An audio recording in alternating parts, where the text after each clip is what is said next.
All right, I will call to order our Middleton Affordable Housing Trust meeting today here on November 1st. First item on the agenda will be to review, and I'll accept any comments or a motion on the minutes from our October 4th, 2023 meeting. I'll make a motion to accept the minutes of October 4th, 2023. Thank you. Do we have a second? Second that. All in favor? Aye. Any nays? I'm going to abstain. Yes, One you are. abstain, no nays. You can still Thank approve you. minutes even if you weren't I didn't here. watch the whole Oh. meeting. We're kind enough to have Miss have Megan, right? Megan O'Neill, the Executive Director for the Essex County Habitat for Humanity. I've met Megan briefly through a mutual friend, and she was kind enough to come in today to kind of explain their role, what they typically do, how they work with other surrounding communities and towns with their Something that's affordable not- housing trust to help meet their goals. And Megan, I'll turn it over to you. Thank you for joining us. Ready to keep this on the stand? You can take it, but it'll pick you up even if you leave it. Like, you don't need to be ice cream coning. Yeah. Okay, we'll see how this works. Great, thanks for having me here, everybody. I'm excited to talk with you tonight. I've prepared a few slides to talk a little bit about our work and also show some photos of our work, because I think it's easier to imagine the work that we do when you can actually see a little bit about it. So I think everybody knows sort of what Habitat for Humanity is. Everybody has heard of Habitat for Humanity at least, but really briefly, we've been in this area since 1985 under a few different names. We've been Lynn Habitat, we've been Lawrence Habitat, we've been North Shore Habitat, we've been Merrimack Valley Habitat. Our name at the moment is Essex County Habitat for Humanity. We are serving all 34 cities and towns throughout Essex County. During that time, we've built 124 homes, we've rehabbed 49 homes, and as I said, we're currently serving the whole county. We do only affordable home ownership. I think affordable rental is super, super important. I am all in favor of it. We don't do it. We only do affordable home ownership. When we sell homes, a 3-bedroom home is priced up to $220,000. Anybody see a home out there for double that price today? You are doing well. I mean, home prices in our region are insane right now, and our average homes are selling for $200 to $220 for a 3-bedroom. Monthly payments right now are averaging about $1,400 a month.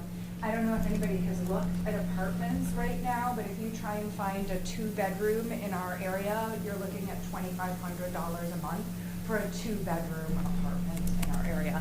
Most of our home buyers, when they move in, their mortgage payment is less than they are currently paying in rent at the moment, unless they are moving. A lot of the families that have been doubling up or living in with friends or family before they move into the house that they're buying from Habitat.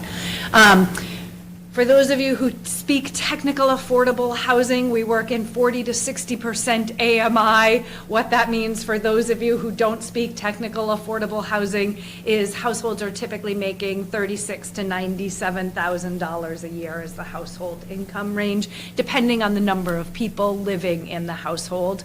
And when we are building new construction, generally it is between 2 and 12 homes that we are building. We occasionally can do larger or smaller, but typically that's the size of the new projects we're doing. Habitat believes strongly in sort of a hand up, not a hand out model. What we mean by that is we sell the homes to families. We don't give homes away. Sometimes people get the idea that families get a free home from Habitat. First of all, we couldn't afford to do that. Second of all, we don't believe in that. We think it is important for families to purchase the homes. They get the stability of home ownership, and we think there's something that is really important about that model and what that provides for a family. They contribute what we call sweat equity, what you might call volunteering. They help to build the homes. About 300 hours of sweat equity, helping in partnership with our volunteers to help build the home that they're going to live in. For those of you who are interested in the technical aspects of it, it is an EOHLC, formerly DHCD, compliant marketing plan. That means it will go on the subsidized housing inventory. So if you're trying to hit your 10% on that subsidized housing inventory for the town, our units do help with achieving the town's goal of the 10% towards the subsidized housing inventory. We do information sessions, we do a credit check, we do a family interview to make sure that there is a need for housing.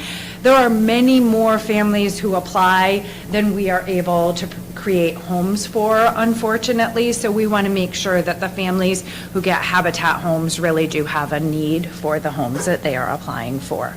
We require pre- and post-ownership classes, and we do create a 1-year home warranty for all of the families who purchase homes for us. I'm whizzing through stuff. Just shout out if you've got questions as I go. I know I talk a little bit fast, so if you're missing something or anything, just stop me and say, that doesn't make any sense, or ask questions as we go. We create permanent affordability in our homes, so the families have a 30-year fixed rate mortgage on their home, so they know what their payments will be going forward. That doesn't change, except as property taxes increase. That will be the variable part of their payments. It's a shared appreciation model, so what that means is it's a deed-restricted affordable home. The sales price of the home, I'm going to get a little bit technical for just a minute. So let's say a family purchases a home for $200,000 today, and let's say that in 10 years, incomes have gone up 10%. So the home sales price then could go up 10%. What that means is that home would sell for $220,000 10 years from now. So when that family sells their home, they would get the $20,000 of profit. So the family would gain some equity, which we think is really important. But the new family that buys that home would be able to afford to buy that home, so that a family that is earning 60% of area median income is always going to be able to afford to buy that home. So the home stays permanently affordable, which is really important. What you don't want to do is create a home that's affordable for one family, and then 5 years from now or 10 years from now, it's not affordable for the next family to buy the home. And Habitat has a right of first refusal on the homes that we build, and sometimes the town does as well. We work that out with the municipality that we're working with, so that there can be a right of first refusal built into that, so that we can purchase it back, and sometimes we need to do some upgrades to it in order to resell it to another income eligible family. Quick question, so for Yeah. the 30-year fixed mortgage, who holds that note? Generally, we've been partnering with the Institution for Savings out of Newburyport. They have been fantastic to work with. Home buyers can select any lender. Mass Housing Partnership has a fantastic program for first-time income qualified home buyers, and our home buyers all qualify for that program. And we have a banking partnership that is even stronger than what is advertised. So we don't require any of our home buyers to use that program, but nobody has done better out on their own. Yep. So all of our buyers have opted to use that program because it is really an extraordinary. That's right awesome. now, just for an example, right now our loans that are closing this month, they're purchasing at 5.25%. So if you were, I don't know how many of you are paying attention to mortgage rates right out there right now, but probably 7.75 is what people are looking at. So if you were offered a mortgage rate at 5.25% right now, you know what you would choose, right? I mean, so, the Institution for Savings, there are other lending partners that we work with, but they've been very generous with us on that. So right now, I should take Lawrence off that because the families are going to move in this weekend, so cross that one right off the top of that list. Haverhill, we're gonna go shovel in the ground this month. Salisbury, we are wrapping up building 7 homes. Hamilton, we have 10 homes under construction. We own property on Freeman Road in Salem that we're gonna, depending on the wetland situation there, hope to start construction on next year. And Spring Hill Road in Wenham, starting a friendly 40B for a duplex there. So for those homes, are those all in the same little community, or are they spread out throughout the town? Those are single sites. Single Each of site. those are on a single site. So like in Hamilton, that's 434 to 436 Asbury Street. It is one development that we are doing 10 homes on. Oh, excellent. Yep, yep. So here's a couple pictures just to give you an idea. This is the project in Lawrence that we just finished up. I should update that photo. That is 3-bedroom on one side, 4-bedroom on the other. This is in Andover, a project that we finished up last year, that we finished 4 homes there. This is in Salisbury, the project that we're finishing. It's 3 duplexes and a single family. The skinny one is the single family there. That was land that's donated with lovely marsh views or across from the town dump, depending on your perspective. This is the project that we're working on in Hamilton. That's the sort of overview. It's going to be 5 duplexes. There are 4 3-bedroom units, 2 2-bedroom units, and 4 1-bedroom units in Hamilton. The Hamilton community felt like they had more of a need for some 1-bedroom than we typically build, so we built more 1-bedroom there than Habitat often builds. And that's what the 2-bedrooms are going to look like. That project is newly started, so I don't have as many under construction photos. The other big work that we do is critical home repair and aging in place work. So a lot of the challenge in our communities is we have a really aging housing stock. So a lot of the houses that were built here are 50 years old, 100 years old, 150 years old. And a lot of the homeowners are 75, 80, 85 years old. And they could afford their homes at the time that they purchased them, but they are struggling right now to afford their property taxes and their medications and their food. And so we have a critical home repair and aging in place program. We work only with families, households earning less than 60% of area median income, primarily with elderly and disabled. This is an example of one where we just put a ramp on the front of the house. We do only things that are necessary to maintain the condition of the home. It can be weatherization, energy efficiency, critical health, life safety, code violations, and things that help elders stay safely in their homes. And I'll just show you a couple photos of some things that we've done. So this is Charlene's house in Lawrence. Charlene lives on $23,000 a year. She is 84 years old, living independently. We just went in and did a simple bathroom modification for her. We took out her tub and took out her existing toilet, replaced it with a toilet that she could more easily use, replaced it with a shower with a grab rail, and she is happy as can be. And her daughter, who lives out of state, is also thrilled because she is not worried about her mom anymore. And a very simple thing, but it's going to let this elderly woman continue to live safely in her home. Can I ask you a question? Yeah. So when you're doing repairs like that, I understand the new homes, you know, it's under the humanities, but when it's somebody already owns the home, Yeah. what are the restrictions if they go to sell it then? None on that. On those, none? Yeah, none. Yep. It depends on how it's funded, and we can talk about that. So actually, this one in Peabody was funded with city money, CDBG money, and so the town will have a lien on that property. The city will have a lien on the property. It will go on their subsidized housing inventory. So there's more money in this that's city money.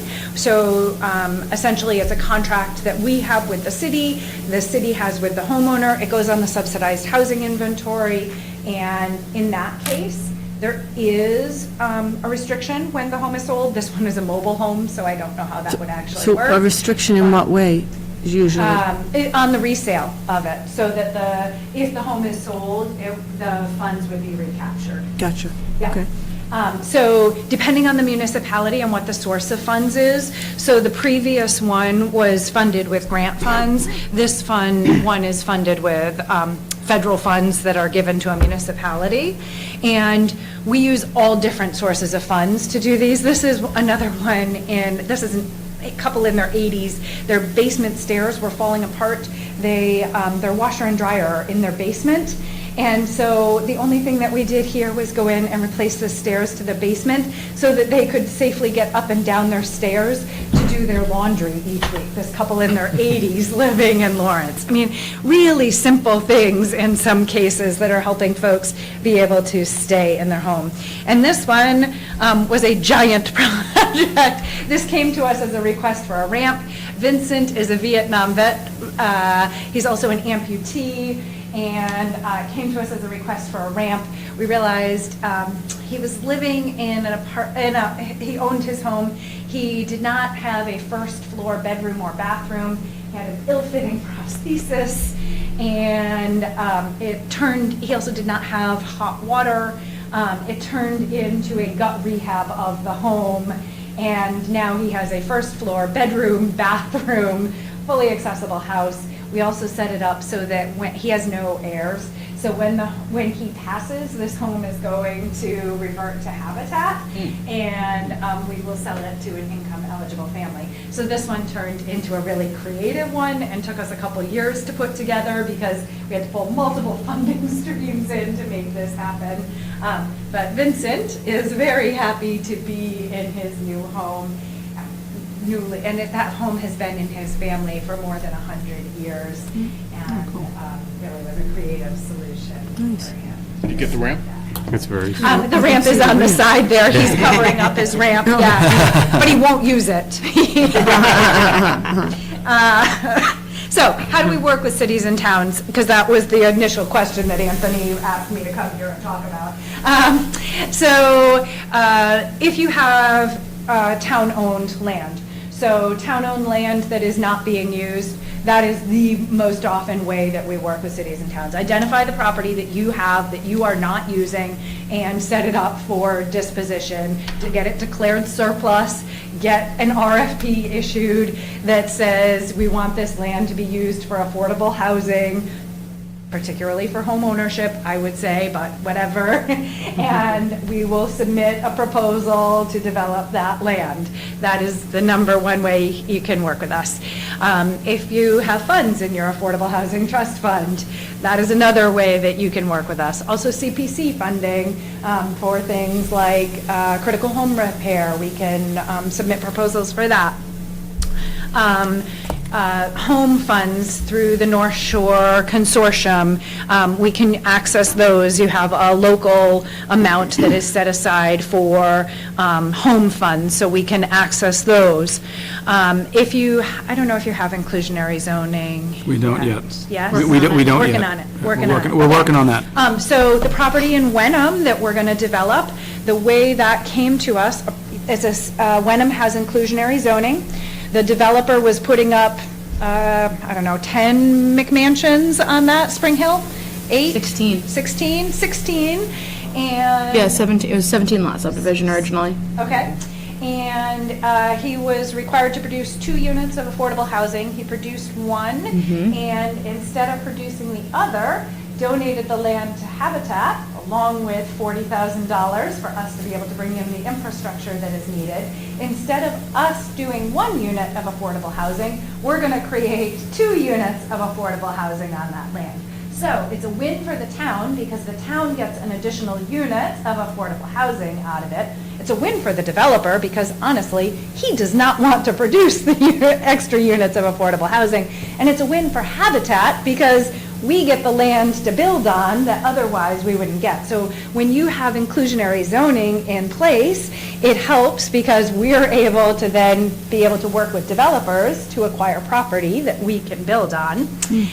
Plus, I just think inclusionary zoning is smart and helps produce affordable housing, which I want to see whether it's us building or somebody else building. I'm just in favor of it. But and then The critical home repair, we've already talked a little bit about, and I've taken enough of your time, so happy to answer any questions that you have. One quick question. You mentioned that, so there was a town that donated funds to Habitat to help do a rehab of a property. And the town put a lien on that property? Yes, And that property, is that now considered subsidized? yes. Is part of- That goes on okay. their SHI, yes. So basically, they recoup their money from whatever that, Whenever it's. whatever that, yeah, when they sell it. but It's they only get- a short term, so they won't recoup their money. Yeah. Yeah. Yeah. They, Because it's still within the subsidy kind of parameters, right? The $20,000 example you used, right? So that's kind of how that would work when it's sold off to a new, or does it stay subsidized and it has to be within the specific AHI? So it stays, like the lien will only be in place for 7 years on these, and then the lien will expire after that period of time. It's essentially made to make sure that somebody doesn't flip the house. It's not designed to be a long-term. So what happens so it goes towards the stock for the inventory, for the affordable inventory, right? I And then- think it does. I can confirm Oh, okay, I thought you that. said it did. I was just curious Yep. what that mechanism was and what would I- happen when it sells off. Jackie, do you know? I think I know it goes onto the SHI but with PBD, they have community development block grants. That's how So they have theirs- very different money than, Right. like, we don't have access to that No, as a town. no. But my understanding is that the affordability in some communities was with the life of the lien, and in other communities, it was in perpetuity. And I I think, think it's just the life of the lien. Okay, yeah, that's what I was Yes. trying to get at. because Yes. it's kind of the same program, if I remember correctly, the legal mechanism is what the state was having us use for like the septic grants at the time. It was Yep. the same type of lien. Oh, yeah. Yeah, So, just a very short term. but and it's mostly cities that are eligible for Yes, it. yes. Because of the CBDG money. Yes. So would someplace like the Weber land be considered, that's town land, we own it, so is that something that Habitat could develop if we wanted them to? Yep, that's they're one option, there's other options too. So, To that land. Yeah, I mean, I think we'd probably, as a group, look at multiple options on how to do it. I was just thinking of that one Yeah, in but particular. yep, that's definitely an option. Yeah, Yeah. taking a look at different parcels that we own that we want Right, to dispose of. right. Best way to do that. That's one thing that I definitely recommend Affordable Housing Trust do, is develop a list of sort Right. of, what are some of the properties that the town owns that we don't have a use for, that would be appropriate for affordable housing development? And it might not be that Habitat is the right partner for all of them. There are larger developers that can do, if you're talking something that's appropriate for 20 units or larger, we're not the right partner for that, So if it's figuring out who's the right partner, and, I certainly can make some introductions for other kinds of partners for some different things, yeah. Awesome. You mentioned, RFPs and, you like seeing ones that prioritize homeownership. Are there other things that your organization looks for that makes those like more appealing to you, or that stand out? Well, selfishly, we like the home ownership ones. We also like, selfishly, again, if it prioritizes deep affordability. So we work at 60% AMI, which there's not a lot of organizations that work at that level of affordability. Even to go 80% AMI is helpful. There's a lot of folks that are working at 100% AMI or that sort of range. I like to see some of the assistance really given to the folks that need it the most. But that's where I choose to spend my career, so that makes sense. That's my bias, right? And there are other folks that even go lower than that, right? I mean, there are some Not developers that. not for home ownership. Not for, yeah, but for You're right, rentals. right, they'll go- rental, Rentals will go absolutely. down to 30%, I've Right, seen that done. Right, yes. And rental, you're probably going to be talking 20 units or larger. It's hard to make rental work with very small projects. The math of it doesn't work well with the subsidies. Yeah. And to follow up on Beth's question, I think too, the other thing I would ask is, because this is what my observation, if you would agree, I've seen Habitat does better with projects like the one in Wenham. I was a part of the original permitting of that development that now where the friendly 40B is going in. And so the developer was paying that 40 grand to the infrastructure, which was a big win because that area was on septic. But then there was the other Habitat property in Wenham that was thankfully coordinated. Gordon College got them onto sewer, which allowed them to be a 2 and a 3 bedroom instead of a 1 and a 2 bedroom. Yes. So I feel like the other piece is that like core infrastructure has to be in place. Like Habitat does not have that capacity. So when we're thinking of property, we want to think of places that are capable of providing infrastructure. That as makes a well. huge difference, yep. In Hamilton, we're doing septic on everything there, but the Hamilton Affordable Housing Trust is providing significant financial support to be able to make that happen, yeah. So it makes a difference, yeah. I think that would be, Anything I else? think that would be my next question is, what are the ways that typically, or I guess maybe not just typically, but also what you would like to see as far as what partnerships with affordable housing trusts look like? Is it things like that where there's just infrastructure funding that goes into the project? Is it land donations? Is it having actual financial stake in the projects themselves? What kinds of things do you really see? The biggest thing is land. So our biggest constraint on how many houses we can create is just securing the property. And securing the property, as you said, that has the easy access to the infrastructure. Often we get the most expensive sites to develop, and that makes it They would very have been difficult. developed if they were easy. Right. Or a developer with far deeper pockets than us would have purchased them. I mean, that's the reality. So, that is the biggest piece for us. And sometimes it's just opening the doors to conversations. It is, some of the projects that we have looked at have been donated, one came to us from a church, and it was, some conversations that happened along the way with folks in the community knowing and getting the church to sell us the land at far below market rate. So you, on the Affordable Housing Trust, will be knowing these, it's the conversations that you can have in the community as well, I think, that can make a difference. But certainly, municipal disposition of land is the biggest asset that you have influence over that can help us at this point. Fantastic, thank you. Anything else that, I don't want to take too much of your time. Very good. No, thank you. All right. Thank you so much, Megan. I Yeah. appreciate it. It's excellent.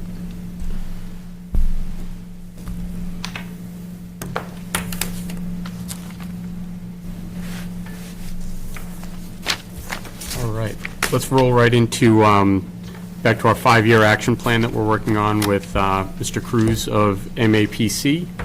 We're going to review the Affordable Housing Trust and Middleton Housing Materials, talk a little bit more about the focus groups, and just have a strategic conversation on what the next steps are. Thank you. Thank you. Thank you. Thanks, Megan. That was very I'm glad that finally went through. It was not connecting to Outlook at all for me. Say that again? I'm glad this finally went through. My laptop was not connecting to either Outlook or Gmail at all. I think it's very much this building, and I don't have, I think it's me, not you. No, it's not you. Like, it Oh. was, like, the browser window wouldn't load. It just sat in my outbox for forever until I moved it to Dropbox and sent it from my phone. Yeah, I have it now, so Okay, cool. We're all good then. ready to roll. Okay, thank you very much, Mr. Chairman. We're gonna go ahead and rock and roll right on through this because we got a lot of stuff to cover tonight. And as you all remember, I gave you all some thoughts and some things to kind of think about the last time we met. We're gonna go through all of that stuff in just a little bit. And as we move to the next slide, we're gonna see the order and kind of which I have things set up.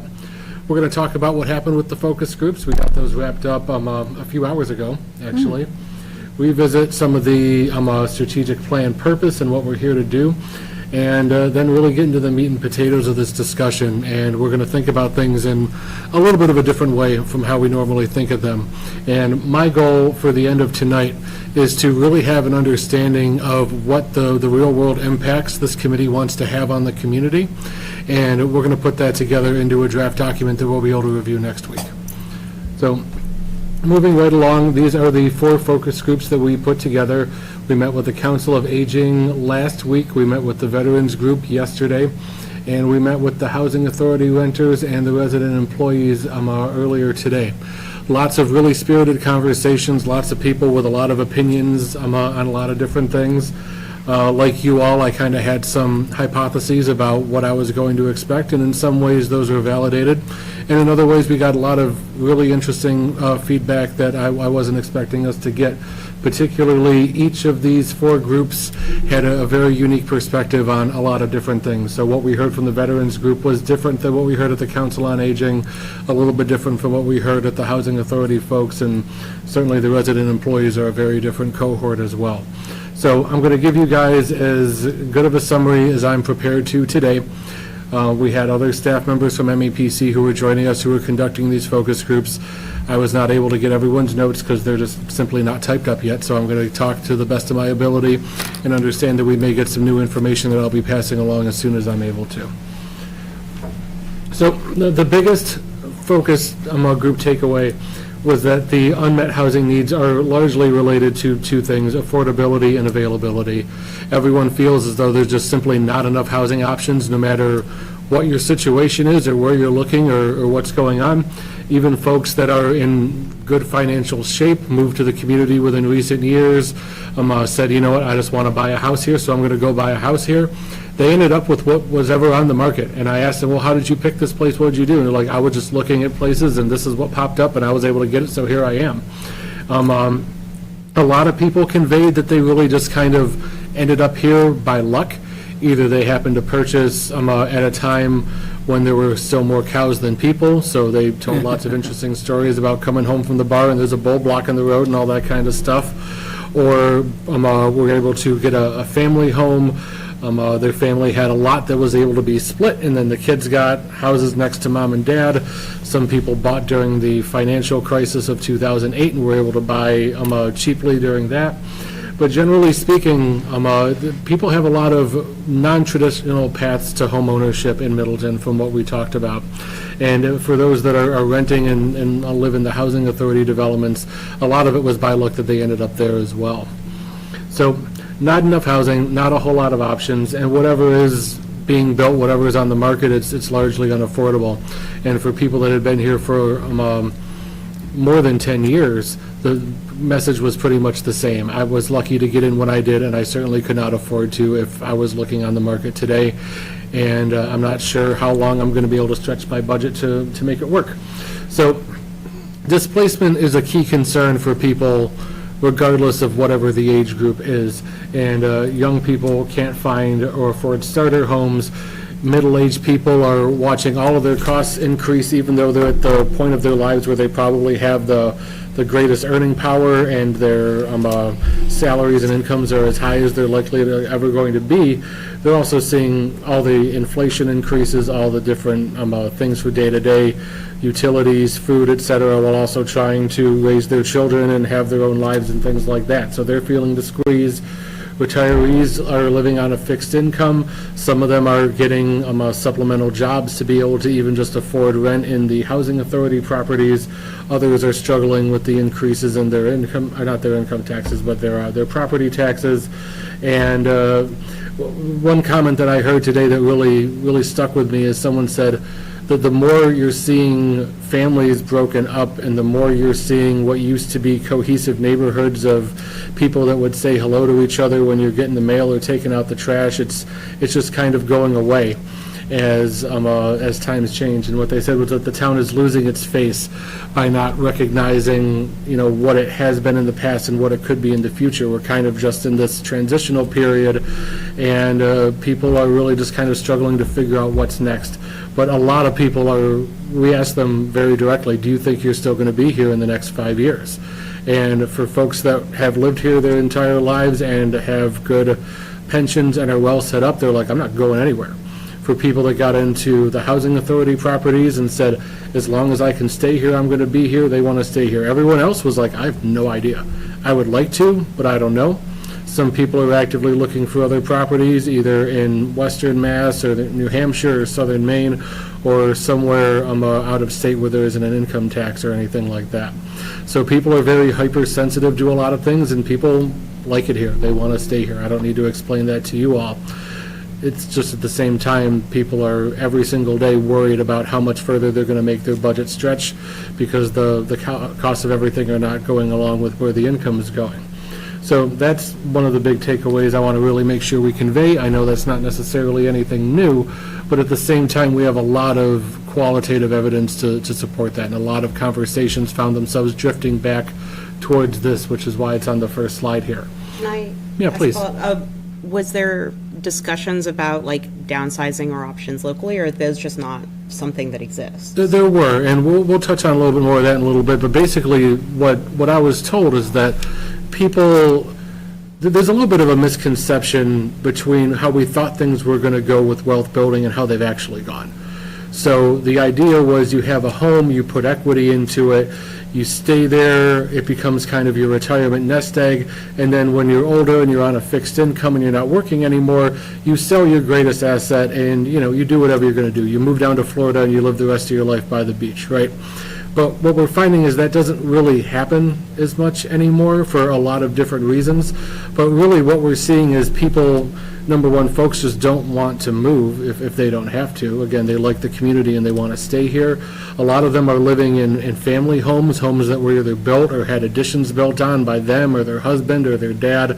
And there's a lot of sentimental stuff going on where people don't want to leave these family homes behind. They want to be able to stay there.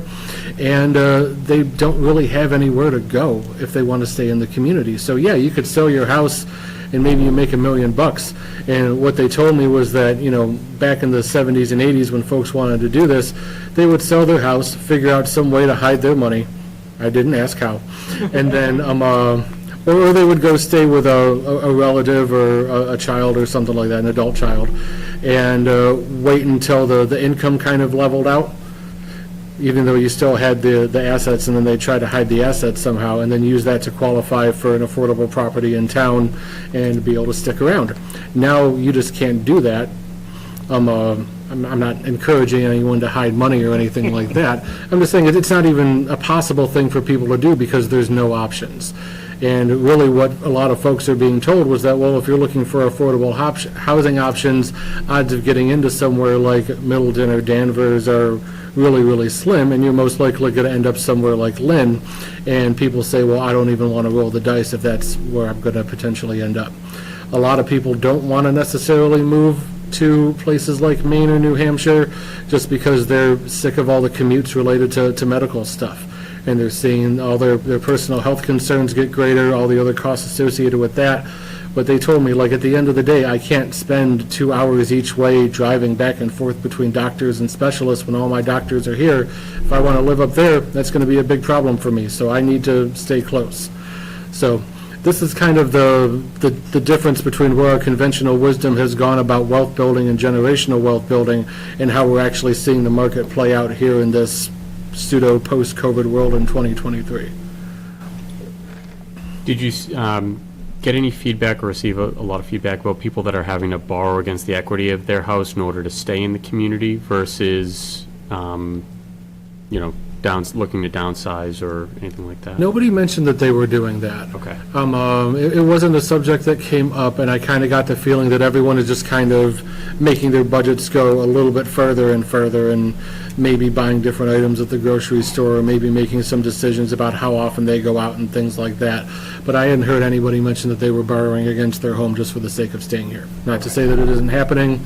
We didn't have any conversations about that. At least I didn't. Maybe my colleagues will report back that they did. Gotcha. Thank you. Two things that were very strong constants throughout all the different groups of folks we talked to is that they recognize that this is a car-dependent community and just about everybody drives. They talked about needing to kind of structure their errands based around when traffic is going to be light and it's going to be easier and it's not dark outside and stuff like that. But they really felt like even for those who were around who wanted to and had the physical capacity to be able to just go somewhere, walk down the street to Market Basket, people are terrified to do it. There's a severe lack of sidewalks in this town, and aside from some services from the senior center or the ride that the T offers, there's no real public transportation option. So a lot of people feel just kind of stuck, and they're staying inside a lot, and except when they really need to, and they have something where they have to go out, and they go out and do it, and then they come right back. So people feel as though bus routes could be helpful if there was a way to start a conversation with the MBTA again. And even if that was to happen, there's still a lot of people who are isolated and don't have sidewalks to get to a main road where a bus stop might be put. So they still feel like there's a lot of other holistic stuff that's not necessarily related to housing, but kind of affects the way that they think about how they interact with the town and interact with the built environment. And I certainly understand that it's not going to be the job of this committee to have conversations with the MBTA. I can't imagine that we're going to be using money from this committee to put in sidewalks all over town or anything like that. It's just, these are the things that were very strong points that people wanted to make sure we came back to, so I'm conveying that to you all. Next slide, please. We got a few of these takeaways, takeaway slides. So something that people felt was really lacking was communication. Number one, knowing what's even going on. There seems to be lots of rumors about what's happening or what's not happening. Every single group discussion I had brought up Angelica's, and every single one had a different version of the story about what happened and is happening there. So we feel as though there's just, there could be a lot more done from any group who's doing any kind of interacting with housing to really be strong in the messaging and find ways to get that out to folks. And that the messaging really needs to resonate with residents. And feel free to push back on this if you feel as though your anecdotal experience is a little bit different. What people told me was that there's a lot of folks around here who really kind of grew up with this idea of, I'm going to work hard and I'm going to make it and I'm going to do it all myself. And now that they're at this point in their lives where maybe they're not necessarily able to do so, a lot of folks are a little too proud to ask for help or say that I need assistance with something. So it was suggested that maybe we take a look at how we message some of this stuff, and instead of like, do you need help? Do you need aid? Are you someone in need of assistance? If so, call this number, send this email, go to this website, and someone will help you. Turn that around and make it seem a little bit more like, these are programs that you are entitled to. This is stuff that your tax money has paid into over the years. And if you really want to make sure that you are getting all the things that you should be getting as a Middleton resident, this is what you need to do. And it's essentially the same thing either way. We're saying that there's a program there for people that qualify and need this program, but we got a lot of feedback that said, you know, if we message it just a little bit differently, it's probably going to have a better response because people aren't thinking about themselves in a way that says, I want to tell someone that I need assistance. So I don't know if that is making you guys kind of nod your heads internally or shake your heads internally or anything else, and I'm certainly not looking for any direct feedback if nobody wants to give it, but that's the impression I got from my conversations. As a member of the ZBA, I can tell you that we've definitely had multiple meetings on Angelica's and where that is. So it's in front of us now. We are not well attended. We're sitting usually in a very large room with a handful of folks. So come on down and be heard if anyone's watching this at home. Did you get any feedback on like how they're getting or how they would like to get messages? As like you know, stuff goes up on the website and I assume no one ever goes and looks at it. Yeah. Like what would be effective or how do they get information? Yeah, it's hard because effective communication is going to get expensive as we're trying to figure this out. And you can say, well, you can direct mail, or you can go knock on doors, or figure out other ways of communicating things. I think we're going to have to kind of strategize as to what that might be, but a lot of people were just like, nobody really tells us about things if we happen to be within earshot of somebody at a conversation, like maybe I'm at the food pantry and I overhear someone talking about something and that's how I find out about it. That's kind of the feeling that we got. So we know it's hard to reach people. We know we have to reach them where they are because they're not certainly going to come to us. I'm not going to assume that anyone just hanging out at town hall and the library looking at the bulletin boards to see what's going on, and municipal websites are exactly what they are. So it's challenging to convey things that way as well. But it's something we're going to have to put a little bit of thought into as far as how we want to effectively reach them, because a lot of it was just, we don't know, nobody tells us. And some of that stuff we could potentially reach through the housing authority or through property managers or things like that. But I think we're going to need to get a little bit more creative with a lot of that. And that was the same thought that I had. Because it's like, well, what do you do? We're not going to fly a plane around with a banner or anything like that, you know? I think too, we used to have a local paper, a Tri-Town paper, we don't have that anymore. Yeah, that offered a lot to information for the Tri-Town, the 3 towns here, and it doesn't exist any longer, Yeah.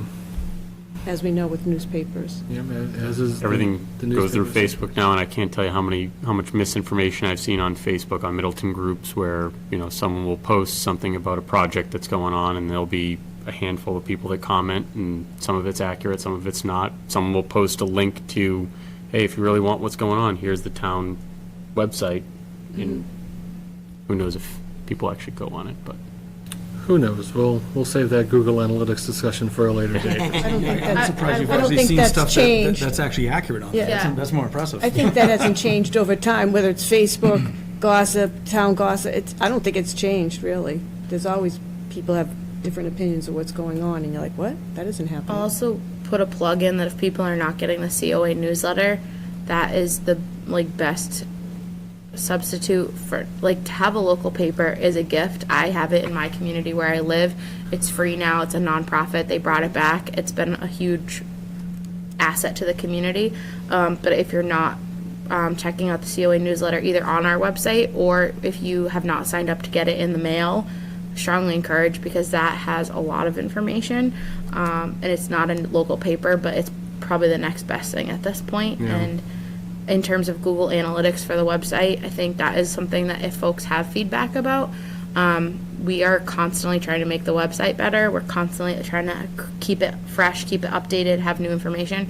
So always happy to have that feedback from this group, from others. It's really valuable for us to see what you like and don't like about it. So I that's, think also promoting for John, people don't realize, they don't subscribe to the town website, and a lot of people are, I don't get that information. Are you subscribed? No. And that is just one little step that people don't take to get that information that Jackie's talking about. It happens everywhere, though. Oh, no It's, question, no it's- question. It's common everywhere. Oh, we know, yeah, absolutely. I think people don't realize that about the website. And I think you're probably right, and I think that there is some need for folks to be proactive, just like any kind of civic engagement, right? You can't complain about town meeting if you don't go to town meeting, right? So it's just another version of that, generally speaking. So I think that there needs to be ways of engaging folks, ways of kind of letting them know what's going on. Moving into some of the partnerships and programs aspect of this, and this is something that I asked you all to kind of think about. And we asked people, what are programs that you could need? What are some partnerships people could have that could really help folks out? And a lot of people brought up the senior center and other kind of elder services group. On North Shore Elder Services came up, Habitat for Humanity came up. And aside from that, the two things that people brought up that they thought could really be impactful for them was a retiree home repair program, perhaps not as severe as what happened with that gentleman in Lynn needing a gut rehab or anything like that. But there's programs like this all over the country that give little microloans to folks to fix up their properties and make sure the plumbing's working and make sure the roof isn't caving in and things like that. I think it's definitely something we should focus on. I think that's a great, absolutely great idea. Helping people age in place. I can tell you, my mother-in-law had to use it at one point, and it was important for her to be able to stay in her house. I think it makes a ton of sense for us. Yeah, and to I think definitely be it's, exploring that I more. think it's challenging when you're trying to budget on a fixed income and you say, okay, as long as everything stays the same, I'm good. Right, And of course, then your furnace goes. yeah, then the furnace goes, someone's sticking a carbon monoxide sticker on it, something weird is happening, pipes freeze, whatever the situation is. There's a lot that can go wrong, especially in these older houses. It's just even the ramp we're talking about with staying in place, lip Yeah. ramps, better Even stairs. Even small things. When we moved into our house, there were probably 50, 60 loose or missing screws that just hadn't been, doors were hanging because people don't end up in a place where they can't tighten their own screws. Yeah, can't tighten screws, somebody used the wrong size and then just kind of hammered it in there, and now you can't do it without taking apart the whole door frame. I mean, it's part of the choose your own adventure mystery of all this stuff. And for able-bodied folks it can be challenging enough as it is, and if you're on a fixed income and you have any kind of mobility concerns or disability, the challenges are just exponentially greater. So we heard that from a lot of folks, that would be very helpful. And assistance for qualifying income families to help with any kind of overhead that could be provided. And that could be things like utility and fuel assistance, that could be property tax reductions. There's a lot of different ways that could work, so we just kind of put fuel assistance on here as kind of a conversation starter. But really, these are things that are talking about retention and helping to eliminate displacement and helping to kind of strengthen the core of what we have. And as this group moves forward and really start thinking about what's the track that we want to go on for the first couple years of the existence of this body, there's going to be some questions to be had around, do we want big stuff that impacts a handful of people or small things that impact a lot of people? Do we want to focus on just building capacity of the group? Do we want to focus on stabilizing the community? Do we want to focus on trying to get things built? Things like that. So that'll be part of our conversations moving forward, but that's kind of where my head is at as we're moving forward with all of this right now. Next slide, please. So we asked them, we took to them that question that you all presented to me and said, well, where should the affordable housing go? And we have this picture from the veterans group yesterday, and there's my colleague Gurdeep right in the middle having a conversation with a lot of folks who had a lot to say, as you can imagine, over their brunch. And we were told some people didn't really care where the affordable housing was or that the amenities weren't that important. They recognized that a lot of people drive and say, you know what, as long as an ambulance or fire truck can get to me if I need them to, I don't care. Some people were a little bit more expressive in saying I need to be close to things like Walgreens and CVS and Market Basket. And then people, some of them were able to get a little bit more specific. They talked about some locations on Boston Street, some locations on Locust Street. I haven't researched this to know for sure if they were being accurate, but some people said there was some town-owned land on School Street that could work, the old Candlelight Motel, and again, they brought up Angelica's with the caveat that they have a lot of concerns about traffic and congestion at that intersection, and think it would be challenging even with whatever may be proposed going on there. So I'd like to pause for a second and get any reflections that this group has on this list. Yeah, so combining two of those things that you mentioned, one related to transportation and one related to proximity to Walgreens, CVS, Market Basket. When we look at locations for our new zoning, for our MBTA zoning on where we're going to put, specific areas where we would like to see affordable housing, from an MBTA standpoint or a public transit standpoint, something close to that end of 114, connecting to Route 1 and 95, seems to be the most likely spot where we would potentially get public transit. Okay. Whether it's in that Market Basket Plaza parking lot or, adjacent to that. But that's something good to keep in mind when we have our meeting. I think it's on the 13th of this month. It's a public hearing with available comment from the public on where they want to see us put and comply with the new MBTA zoning regulations. Okay. But keep in mind, there's no affordable component that can be tied into the MBTA zoning. There is. How's that? That's that's not what I've been hearing. You can require up to 20% of the units be affordable as long as there's a study, a financial feasibility study that supports it, and you can have up to 10% of the units be affordable without a feasibility study. The Does that change? That did change, actually. So I say, because that wasn't how it was originally messaged. EOHLC, when they were still DHCD, they released the original set of regulations, and they came out and said, this is it, this is what you have to work with, and you absolutely cannot assume this is going to change, and we will not deviate from it. And then they deviated from it twice. Which is good. They should do more deviations. Earlier this year, they came out with some revised regulations that address the affordable housing component to it. So up to 10% affordable as is, you can go above that 10%, up to 20. up to 20 mandatory with the district, as long as you do a financial feasibility study that says that this could be supported by the market. And basically what they're doing is they want to make sure that nobody is just kind of copping out of the law and saying, well, yeah, you can build whatever you want here, but it all has to be 100% affordable at 30% AMI, and then no one's going to build it, right? So they want to make sure that whatever you're doing would be supported by market realities and things like that. So that's the first change that they made. The second change that they made was that they do allow now for mixed use, mandatory mixed use to be part of a 3A compliant district. However, only 25% of the units in the mixed-use area can count towards your total allotment for how many units that you have What was to the build. percentage? I think it's 25%, it might be 20%. I need to double-check that, but it's something like that. So you don't get full credit for all the units that are built in a mixed-use mixed-use, area. right, okay. And you also have to have E EOHLC approve the mixed-use area. So you have a discussion with them, you submit a little form, and they want to make sure that you're not building that in a place that doesn't make sense. So if you wanted to have part of the little downtown town center there and zone some of that for mixed use, that would be okay. However, if we're further down 114 next to Market Basket and say we're going to require mixed use here, of course, no one's going to build mixed use there. So they want to make sure that there's a lot of gut checks to make sure that towns aren't going to game the system here. And that's very new. That is of, I want to say, 6 weeks ago. They just came out with that. That's interesting. So with that being said, I just want to make sure it's abundantly clear for everybody on the trust and everybody watching at home that the 3A, the comprehensive zoning, that public forum is on November 13th at 7 p.m. There's also, from my understanding, going to be an opportunity during the daytime at the COA for seniors, because that is an evening event.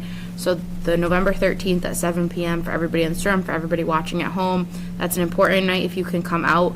They're going to go over all of the requirements. They're going to talk about all of the ways that we can approach this. It's a really critical event to be at. If you have to pick one public forum, this is a good one to be at. There will be hopefully an event on the schedule in the next couple of weeks for a similar programming at the COA during the daytime.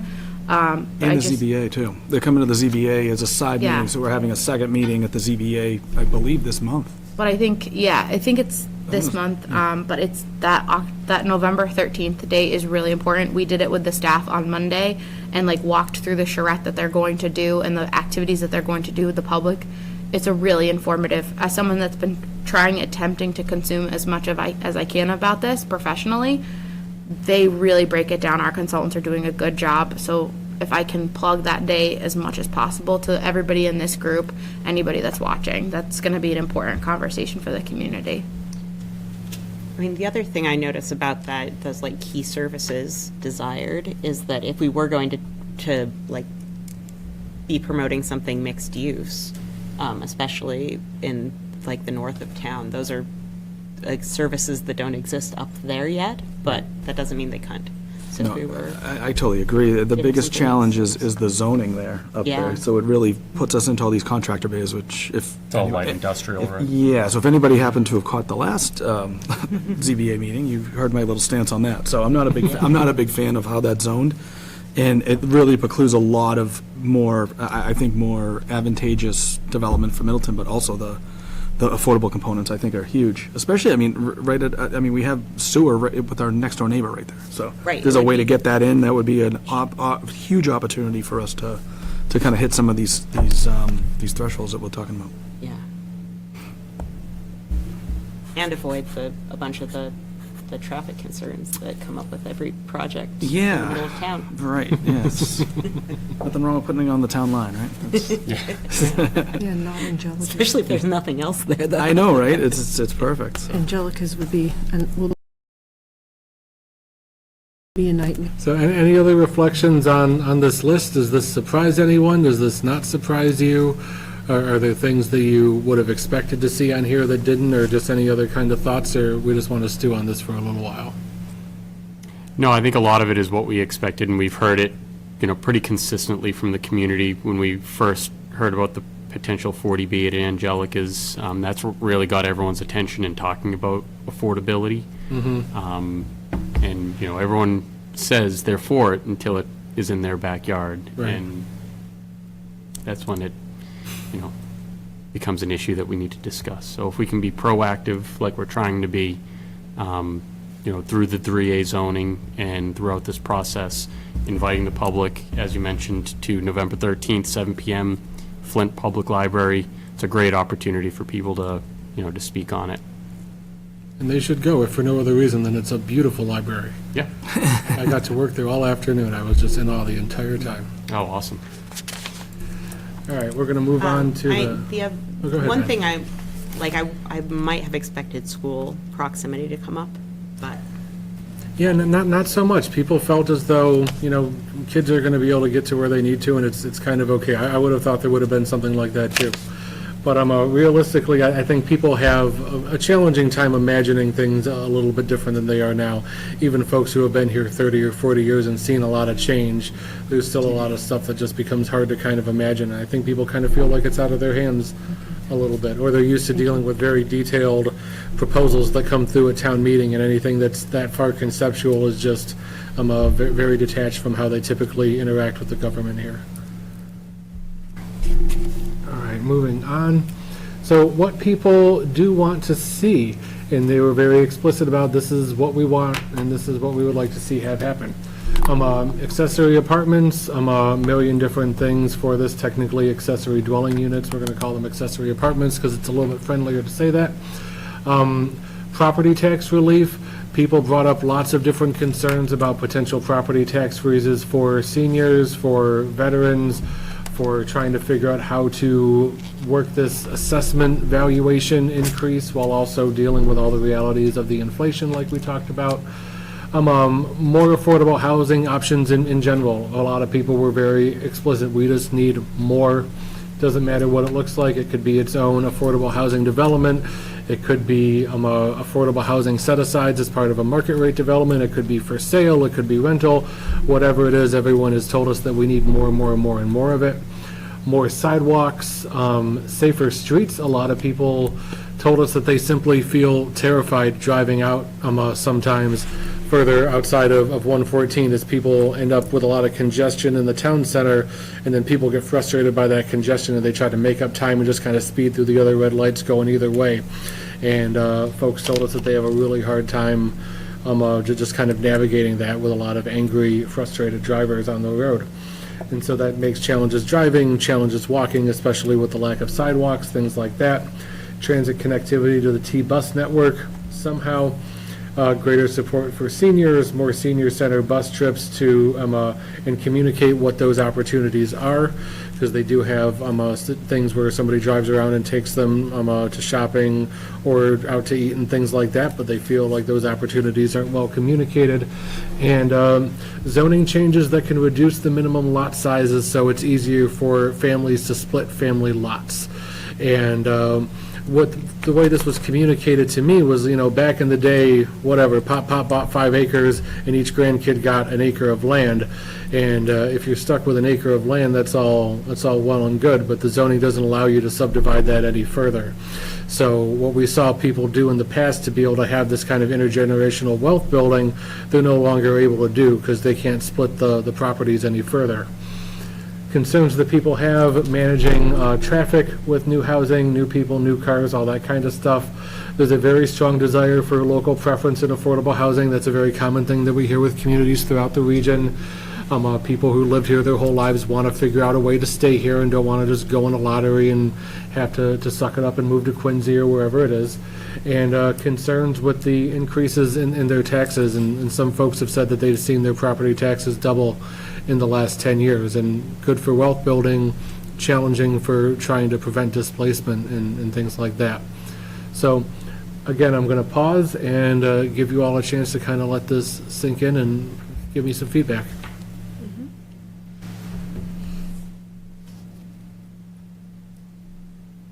Anybody surprised by this list? Anybody completely and entirely not surprised?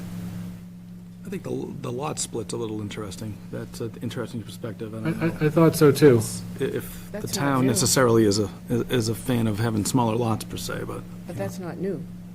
People have been wanting to be able to add to their homes, in-law apartments and all that, so that's, Well, in-law apartments, I think, are a different discussion. They're saying, They are, they're saying to be because able you to don't split split the and lot create with the two lot. lots, that's a different. well, because that's different. it's 2 acres in some sections that are outside of the center of town. That was relatively new to those people who've been here forever. I do just want to say, John's been great with his team at all these focus groups, but I do want to say thank you because we had some folks at from the senior center. We had our veterans brunch group that they let me Shanghai their brunch event that they have every Tuesday. The end of the month is their big brunch of the month. They let me come in with John's team and talk with them over brunch. The resident employees that came out today and the folks from the Housing Authority that came out today, we really appreciate people taking the time to have conversations because this is not the most exciting thing. It's important. It's, we need to do what we need to do on this work. But for people to take the time and to have these conversations with us, we really appreciate. I did pass along the shared thanks of this group to all the groups that participated. We really appreciate people's time. And a lot of people said that they really appreciated that the trust, and through John and his team, we're doing these resident forums. People are eager to engage as you go through more of this process. But there was a lot of good feedback. People are excited that this work is happening. They're excited that we're kind of really addressing it because these conversations have been ongoing. A lot of this feedback's been ongoing.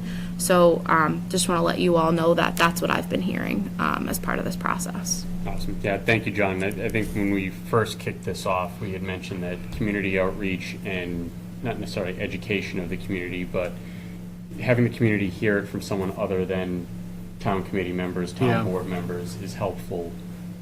They tend to be, pretty frank, pretty upfront and honest. They're not going to hold any punches back. So thank you for, gathering all that information. No, happy to do so, and that's exactly the kind of feedback that I got as well. People were very frank, very honest about what was going on with their situation. They're like, y'all wanted to hear me talk, so I'm here to talk, so that's what we're going to do. So we had a lot of really fantastic conversations with people. That's awesome. Did anything come up with infrastructure or city services? A little bit of infrastructure, just kind of around the septic system stuff, which I feel like is going to be a conversation that anybody has in a community that's primarily on septic. And, well, how do you manage this? How would you do the smaller lot thing? How do we do all this building when you have to be able to manage the water on site and things like that? But there were some people that kind of brought up increasing utility costs, and that's where the comment on the previous slide about people maybe looking for some kind of assistance for families and things like that came up. But generally speaking, that was it, aside from the roadway concerns, roadway and sidewalk concerns. Awesome. Okay, we're going to move on into the next kind of way of looking at this, and we're going to revisit this slide again. So we have the internal and external focus of all the different things we want to do. We're going to break it all down into goals and paths and frameworks and document it and get it all into something that you all will be able to digest. And when we meet together next week, we will have a strategic plan draft that we'll begin talking through. And it is going to be my goal to try to get that in front of you all to have a chance to review it before the meeting as much as possible. I'm not going to make promises that I can't keep, so I will get it to you as soon as I am able.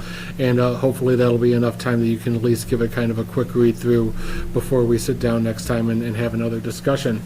So with this kind of at the forefront of where our mind's at, I want to kind of shift the way that we're thinking about how the inputs and outputs of things go. And as we're looking at any kind of programming for anything, that's what we're looking for. And we're looking to see what are the inputs, what are we putting into it, and then what are the outcomes and what is the thing that we wanted to do as a result of that. And so we're looking at this through a logic model framework. And on the next slide, we have a conceptual logic model, and it breaks it down into two different stages. One is the planned work and the other is the intended results. And within planned work, you have the resources and the inputs, which are the human resources that you have, which would be this committee, the town staff, anybody else who you kind of have to be able to help work on things, the financial resources, how much money you have to work with, both in the account and whatever can be leveraged, grant opportunities, etc. Organizational resources for, you have everything of the town at your disposal, within reason, of course. I'm not going to make Jackie promise anything today. But generally speaking, as part of town government, there is a lot of other stuff that's available. And the community at large of whatever kind of sandbox that we're playing in. And that's, of course, not just Middleton and the government and the residents, but folks from Habitat for Humanity, folks from other different organizations and groups that are going to be part of it. And then the next part of the planned work is the activity. What's the thing that you are going to do? So what is the detail of the program? What are the to-dos? Is it event-related? Is it technology-related? All these different things it could be. And then the outputs are going to be the direct product of whatever that program is. So you start thinking about what are the targets that you want to do, what are the different types of outcomes that you want to achieve, and figure out what those are. And then the outcomes themselves are the specific changes that are the result of the program, and results may be on the individual level. I know it's kind of conceptual and weird right now. We're going to have a real example in just a second. And then the impacts are going to be the actual organizational, community, and other changes that are expected to change as a result of whatever the program was. So the impacts is where we're going to start thinking about things tonight. And everything else, I'm going to start working backwards and see how we can turn that into a strategic plan and turn that into a couple different tracks and some activities that we could look at. And while all of this is happening, you're thinking, number one up top, what is the problem? What are we trying to solve? What is the big overarching thing that we're looking to have an impact on? And then also throughout the process, you're going to make some reasonable assumption. Think about how programs will operate, think about what types of things people are likely to respond to and things like that.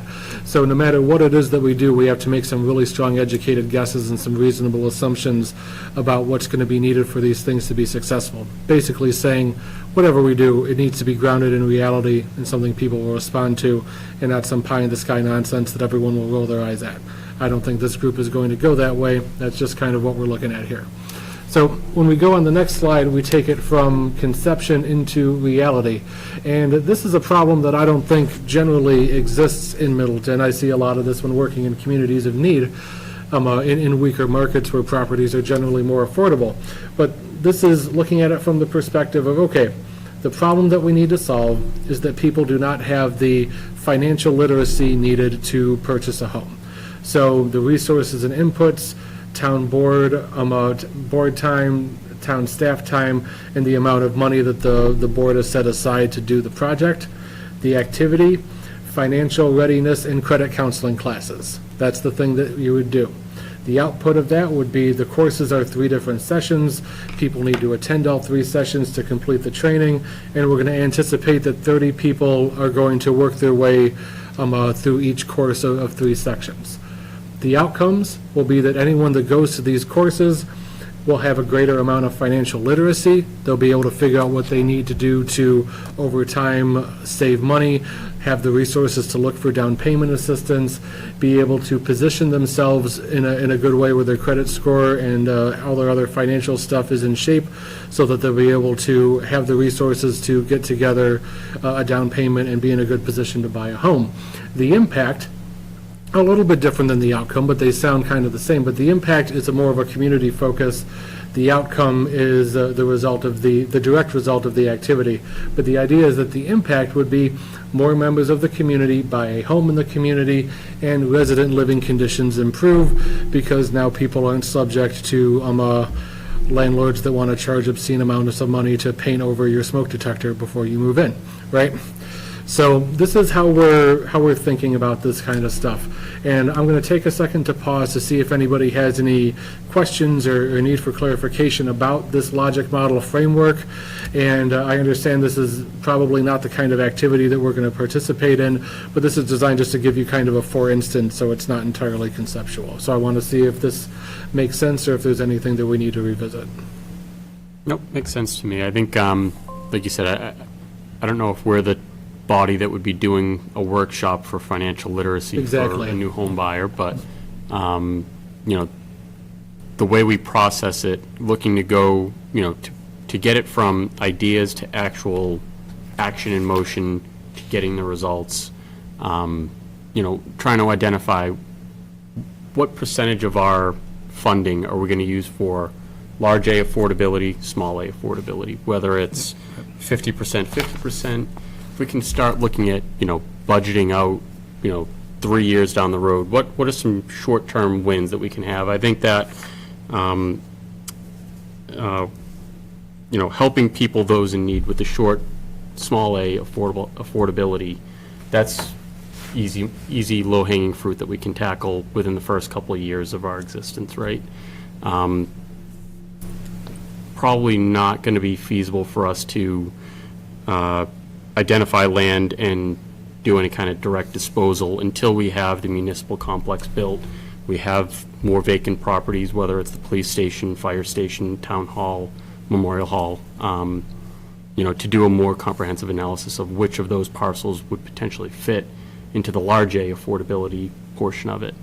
But identifying timelines, how we want to structure our budget, I think that would be helpful.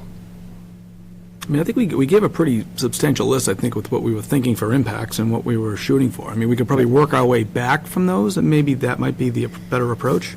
So, I mean, I think those are things that we've definitely already kind of built consensus around as part of the trust here. So, I mean, I think you're right on target, Jackie. If we could move to the next slide here. there you go. You're welcome. So this is how we're going to break down our impacts, and I have a list of a lot of the stuff that we pulled out of the brainstorming that we're going to get to in a little bit. So this is a little bit more grounded in the kind of stuff that you guys are going to be actively working in. So this is just a for instance, and what I'm going to do is part of this plan is have kind of something like this, where you guys would kind of fill this out for anything that you're looking to achieve moving forward.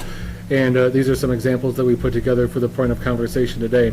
And the impact: more people are living in affordable housing, more people have stable housing that's affordable for them.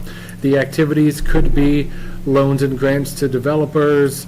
It could be to actively develop property yourselves. It could be to increase housing authority capacity. It could be to lend capacity to Habitat for Humanity, things like that. You could also take a look at this from an advocacy standpoint in addition to actual activities, and say you want to have a greater role in site plan review to try and advocate for affordable housing in site plans, advocate for an inclusionary zoning bylaw, advocate for density bonuses for people who are doing projects here if they include affordable components, things like that, just for instances. Partnerships could be the housing authority, the select board, planning board, ZBA, et cetera, housing developers, private developers, nonprofit, whatever it might be. The next example here on the next slide is structured in exactly the same way. And we can see more people in Middleton can age in place. Activities could be home repair programs or microloans, financing products for accessory dwelling units, other ways of being able to directly support senior housing. Advocacy could be a ADU bylaw, minimum lot size changes, advocating for senior housing, especially with conversations around just whatever types of developers come through and what they want to build, things like that. Council on Aging, Select Board, Planning Board, Massachusetts Housing Partnership. There's a lot of different ways that we could kind of look at this and see how we want to kind of shape it up. So this is how you break down the impact into a lot of different things and start to see this this tree that kind of branches out, working backwards from what is it that we want to do, and then see all the other ways that we would want to do it. And looking ahead to the next slide here, this is another example. People have options to buy a starter home in Middleton. That would be the impact. So activities could be down payment assistance, developing smaller homes, support the financing of smaller homes, and advocacy, similar stuff. Again, ADU bylaw, lot size changes, density bonuses. There's lots of different things we could do here, and similar things on the partnership end. So we can see how lots of different activities and advocacy can lead to multiple impacts. We could see that different partnerships can come into play in different ways as we try to figure all of this out. And how do we kind of build this network of allies and support and build a support system for affordable housing in this town, I think is going to be absolutely crucial for how we move forward. So this is going to turn into a little worksheet that you all will be able to have as part of the strategic plan. And as we break down what these impacts all could theoretically be, that was perfect, Jackie. Oh, I was like hoping I would be, but. You were just picking up what was going on inside me. Great. It's all good. So we put together some sample, kind of just big picture impact stuff. And more people live in deed-restricted affordable housing. People can find starter homes. Seniors can age in place. People live in the right-sized homes for their family size. So if people want to downsize or upsize, there are resources in town that allow them to do so. If they want to build an addition onto their home to support their growing family, there's a support from the town to do so. Homes of seniors are in good condition. Another impact is that members of this committee can make highly informed decisions, and that's not to say that you all are ill or uninformed right now. That speaks to what capacity building for this organization could look like, and how do you take the skills that you already have, and where do we see these knowledge gaps, and where would you want to focus on really getting better at making this committee be the most impactful thing moving forward. And lastly, Middleton residents can easily access information about housing and housing opportunities. So these are kind of the big picture buckets that most things that came out of that brainstorming document, things that came out of other planning documents from the community, things that were pulled out of the feedback on the 40B project, a lot of them seem to kind of fit into these buckets of impacts. And I know it's both familiar and a lot of stuff, so I want to take a second to just pause and get reflections here. We have to also be mindful of our impact on the other parts of the community, whether it's school systems, water Infrastructure. usage, infrastructure, things like that. When it comes to, certain developments, certain sizes and scales. So not just from, looking at it singly from our point of view, but talking to other people, other committees on how that could potentially impact their committee and whether it's school-related, conservation-related. EMS. Yeah. Public safety. One thing I notice here is that and it's maybe one of the risks of focusing on things that are easier to do in the small A affordability is, does that get us to 10%? Right. And is that your goal? And is that our goal? And is that our goal? It might be great if we could get to 15, there's. But there's also, if you do the inclusionary zoning, in theory, you stay at a minimum at 10, and then in theory, continue to, add more, right? Depending on keep what we adding. use for that threshold for the inclusionary zoning, so, we can easily still keep creeping up to that 15, 20%, depending on how we structure it. So that's something I would post to this committee for your December meeting. I know that some of you represent the planning board, the zoning board of appeals. We have that November 13th public forum on comprehensive zoning. I think what would be beneficial to me from a staff perspective is in December having a conversation of, would you rather go into the zoning comprehensive review process as individuals providing your own unique feedback that's been informed by these conversations, or do you want to provide, we're not going to be done the 5-year strategic plan in enough time to have it fully be incorporated into the comprehensive zoning. We need to maybe give an early shot of your 5-year strategic plan to the planning board. I know we have 2 representatives of the planning board there, but that's something to think about before we have our December meeting is, do we want to come out of December with a rough draft of a work product that we can turn over to the planning board in advance? I know, Jason and Anthony, you've brought things back to that group from this group, but something for everybody to consider is, do you want to have a rough draft go to the planning board so that what you're already thinking about, there's so many good ideas going on, it's just funky timing because there's those 2 parallel processes. So it's something I would pose for you to think about before the December meeting. And as we think a little bit forward ahead as well, sometime early in the new year, and we'll talk about this a little bit more in December, is we are going to go to the public at large and say, this is what this committee's thinking about doing, are we getting it right or not? And we'll have some kind of online engagement to support that. We're not sure what it's going to be yet. We could do something in real time. We could have a survey that we keep open for a while. We call those online open houses, where people can participate kind of whenever they want, and then we process the input later. So we are going to be able to take all this stuff to the community. We're going to get their feedback at large as well as we possibly can. And I do think it would be beneficial, to your point, Jackie, if members of other boards and committees kind of had an idea as far as what they were getting into before they get word that there's something happening that they can go lend their thoughts on. Yep. I know we can't take it for granted that communication just happens, and I know a lot of people get agitated when they feel like they're the last ones to know something. Right. So we'll keep that in the forefront of our mind as we move forward with this as well, because it'll be here before we know it. I mean, I'm definitely happy to talk to the ZBA. You know, we usually have a little open discussion towards the end of all the meetings anyway, so if we Okay. have some materials to hand out to them, I mean, I'd be happy to. Yeah, and Jason and I will do the same for planning board too, if we want to, in December, kind of just organize our thoughts into, a singular type of. Yeah, like a one-sheet type of thing, just to say, here's kind of where we're thinking of going. This is- That would this be, is I think that the would be very roadmap of helpful. what we're looking at. I'll do the same for the Housing Authority Great. as a member. Yeah, I think that would make a ton of sense. So you want us to bring something to our November, talk to our boards in our November meetings in preparation for a December meeting here I for would say, HGH? I would say we're gonna have the conversation with this group at your December meeting. So you need to that talk in can bring it back November. after. Yeah, so we'd be bringing it to our December meetings, to the other boards, And after I- we have the one-sheet prepped. Yeah, and I would say, Okay. I would also add Richard to the list of bringing it back to the finance committee. There's only so many resources, but that is the financial kind of component when we talk about inputs.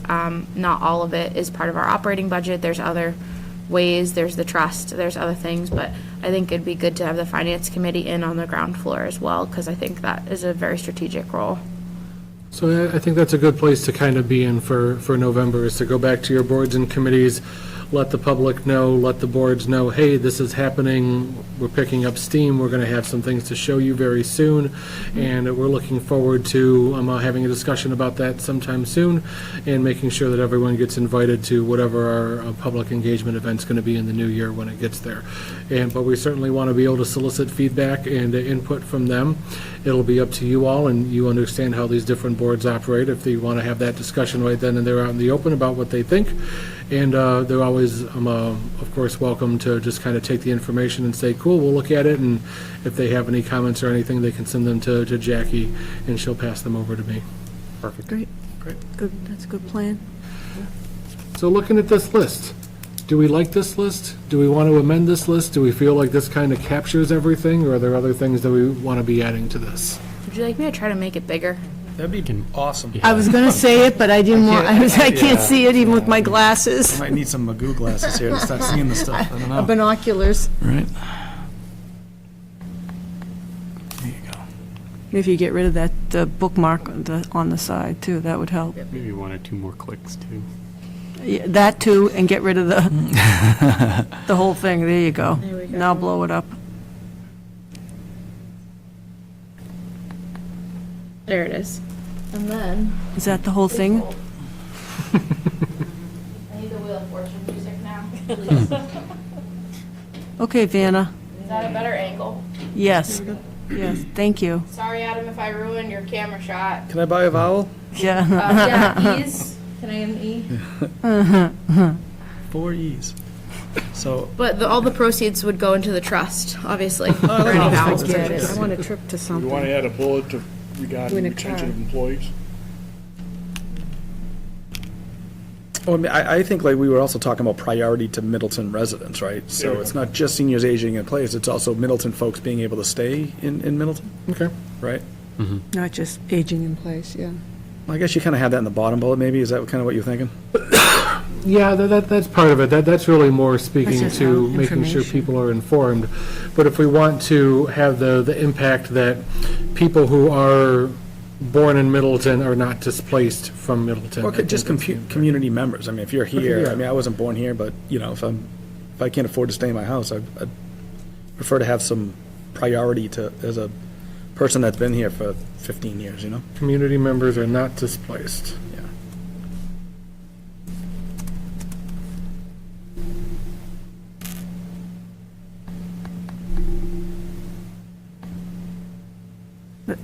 Or you put it with the senior one, because it's just the same thing, goes on, seniors can age in place, and, it's all ages, really, you're just repeating. Yep.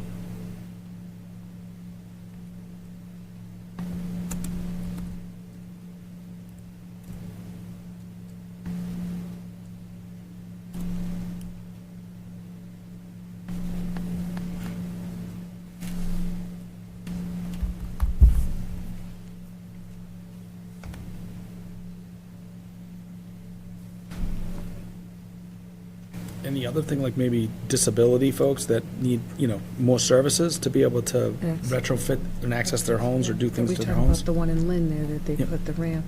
Right, right. I mean, there's folks that need that type of assistance, I think that would be important too. Access. Create a stock of accessible units. So that, Oh, yeah, the that's a better way to say it, Jackie. Yeah. Thank you. Accessibility, Yeah. create accessibility in the current homes. I mean, a lot of these 90 houses are extremely inaccessible. They've got, Yeah. they're on 3 or 4 stories. They've Well, it got doesn't stairs take much get not to be anywhere. accessible. If you're not able, 2 stairs is difficult.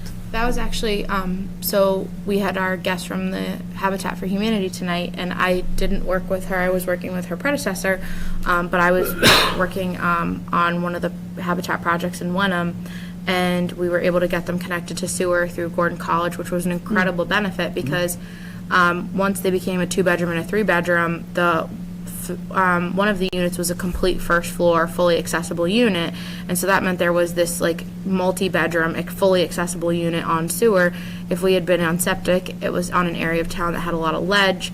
The water infrastructure was already challenging, so to put a septic in would have been almost impossible, and they were only going to be able to do a 1 and a 2-bedroom, and so now there's this wonderful thing that is there now, this 2-bedroom, 2-unit building that has a fully accessible first floor unit, where there was at best a dilapidated vacant building. It was, I mean, Catherine was working with me in those days as well, and she'll recall the photos. It was a challenging neighborhood, and it really turned it around. Very good. Yeah, we're looking at that right now, as a matter of fact, yeah, because I'm also a disability coordinator in Wakefield.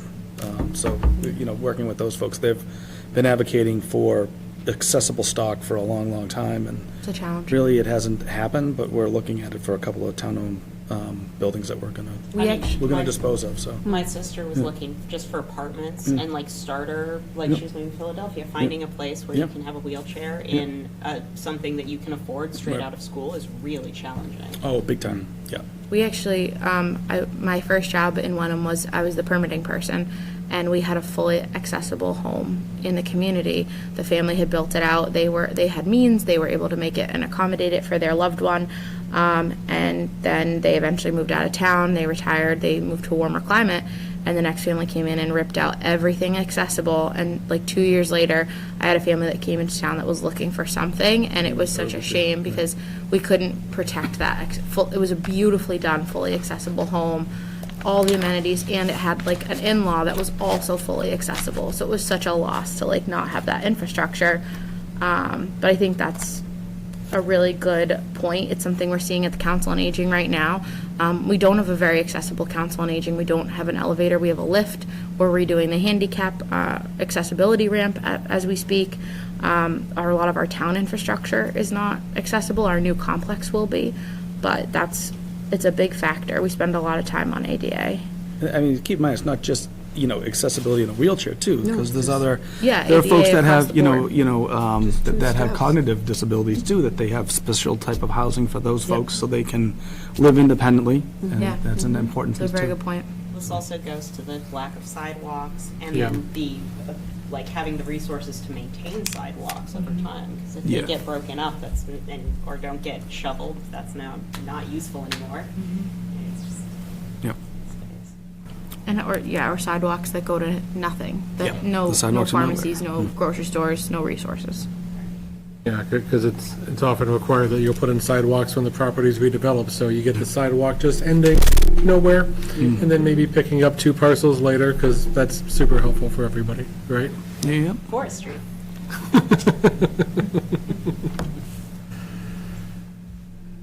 So I'm not hearing a lot of other new thoughts, and I'll make sure that this gets sent out to everybody first thing tomorrow, too, so we can have some additional time to kind of just like sit on it and think on it and see if there's any other amendments that we want to make. If you come up with anything and feel like, hey, this is an important impact that we need to take a look at, send me an email. I'll be more than happy to figure out how to work it into the conversations that we're having. But if there's not a whole lot of discussion, hopefully that means that you all like this list, generally speaking, and feel like we're moving in the right I think it's direction. pretty consistent with what we talked about, so. Yeah, it is. Good. It's consistent. One thought I have that's come up a couple of times, and is the, like, and maybe this just falls under people can find right-sized homes, but just as being able to find units. Like, we had someone whose house burned down, and there was nothing for rent in the town. Like, you have to move out if there's nothing that you can move into. Yeah, I think that one of the things we talked about was different type of stock. Yeah. So it's, not just right-size home per se for a family, it was also having rental, because we really don't have those. That was something I think Brian had brought up in one of the previous meetings, too. So maybe that would be an impact, is that there is a more diverse housing stock than what yeah. currently Yeah, exists. that might be a good one, yeah. Yeah. That's a good point.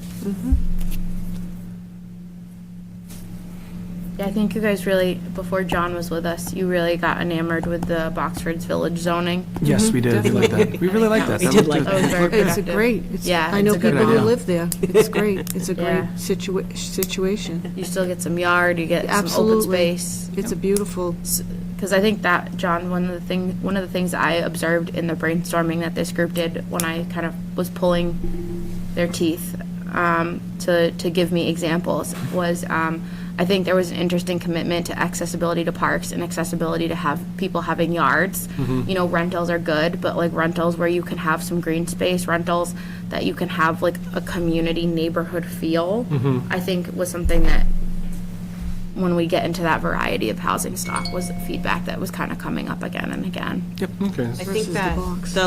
the space in between buildings, like having places where people can talk to their neighbors and see Yeah. their neighbors, like that was sort of a concern that came up with these very square, boxy apartment buildings, is that they really discourage community versus something where you have the same number of units, but facing onto a courtyard where people are going to spend time. Like not having like that big box shell structure for a rental. So a little bit more new urbanisty, a little bit more clustered cottagey, a little bit more kind of creating a real neighborhood instead of something that just looks like four walls stuck together with a roof, right? Right. You got it. Something that's still a town. Something that's still a town, places where people can know each other, kids can make friends, all that kind of stuff, right? There's no reason that you can't have density and a town at the same time. I agree entirely. All right, fantastic. So we're going to move forward for right now, and if anybody has any additional thoughts on this, let me know, and we'll figure it out. The next slide talks to the building capacity of this committee, which we've already kind of talked on a little bit.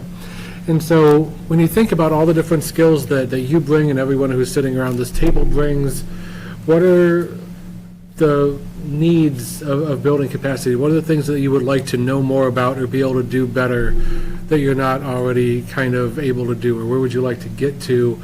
And what activities does this committee want to partake in but feel like they need to be a little bit more equipped for battle before going into battle, so to say?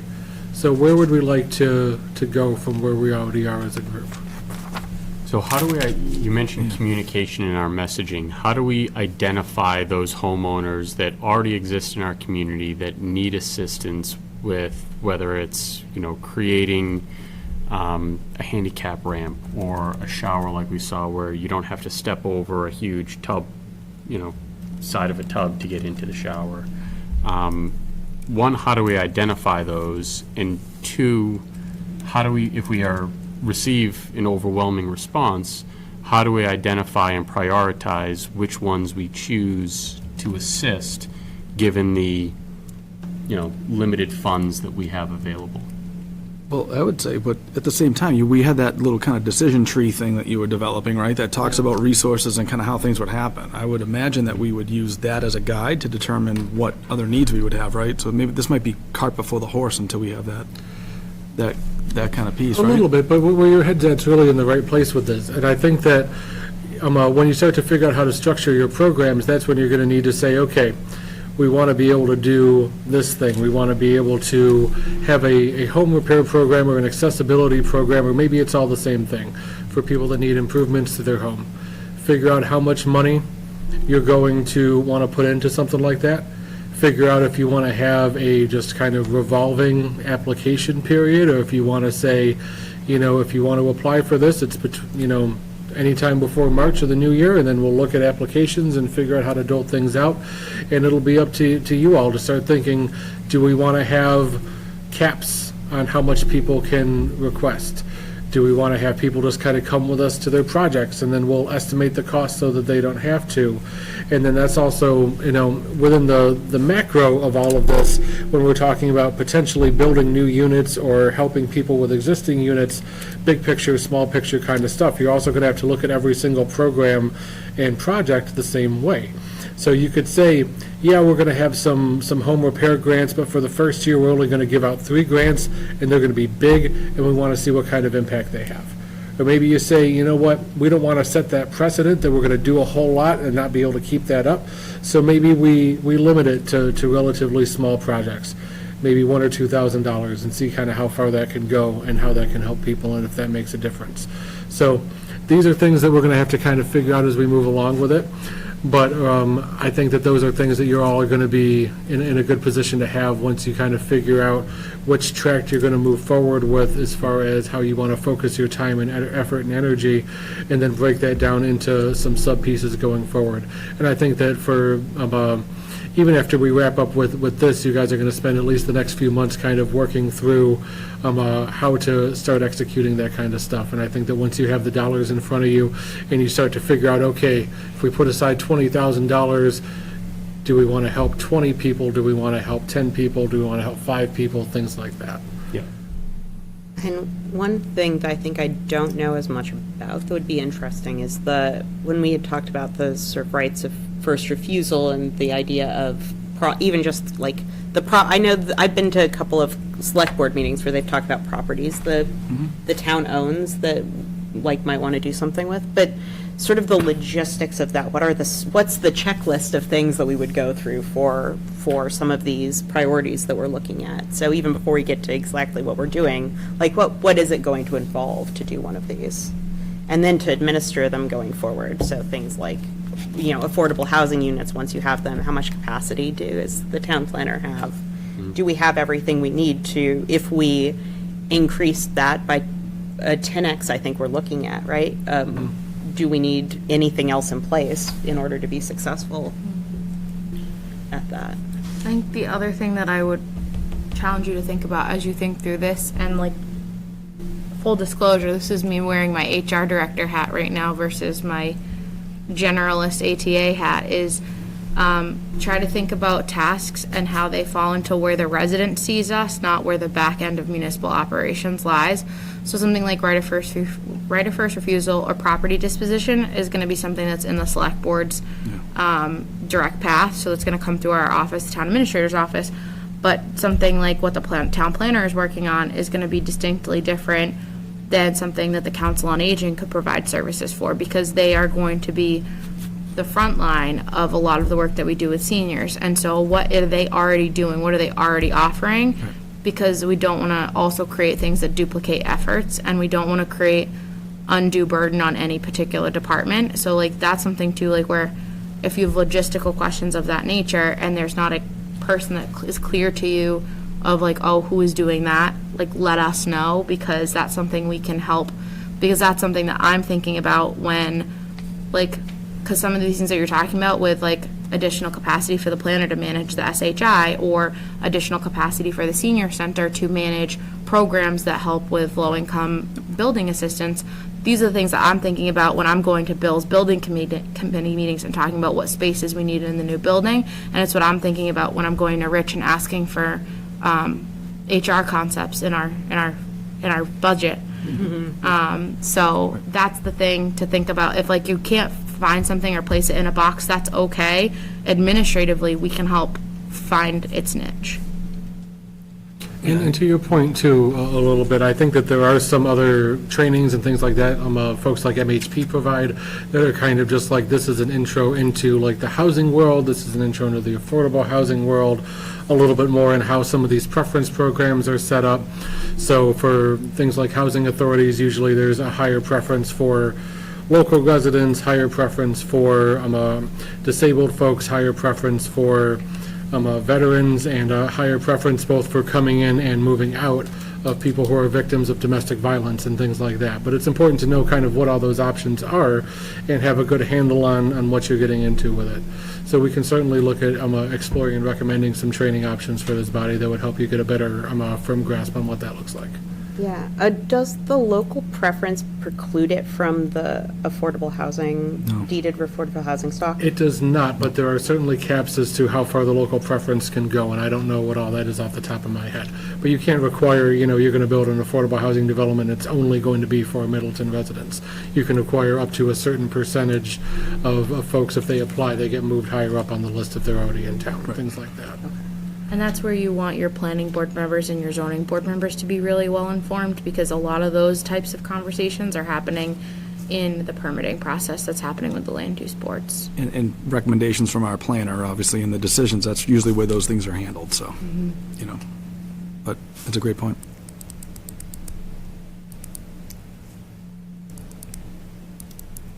So I know this is a bit of a challenging question and maybe a little bit of a loaded one as well. So if we don't want to spend a whole lot of time on this tonight, that's okay. We'll start putting together some thoughts and paths and recommendations on it, and if anybody has any thoughts about where you feel would be helpful, it would be really great if I knew this, but I feel like I know this really well, and maybe the rest of my committee members don't. Maybe the financing, that's a big one. That's one of those things where a lot of people are willfully ignorant, because the more you know, the more they ask you to do, right? Yeah, exactly. But we're going to need to have a good, solid baseline to make sure that we're all speaking the same language on this stuff. So give it some thought. Send me some emails. Let me know kind of what you're thinking with it, and we'll do everything we can to get it all worked into the first draft of the plan document.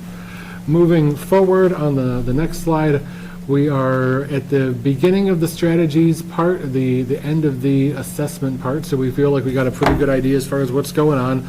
We've talked to a lot of people. We're still going to figure out everything that we need to do to get all of our information refined from the focus groups and get all that digitized and synthesized and see if we want to change anything based on what we've heard. But we're right here at the beginning of November.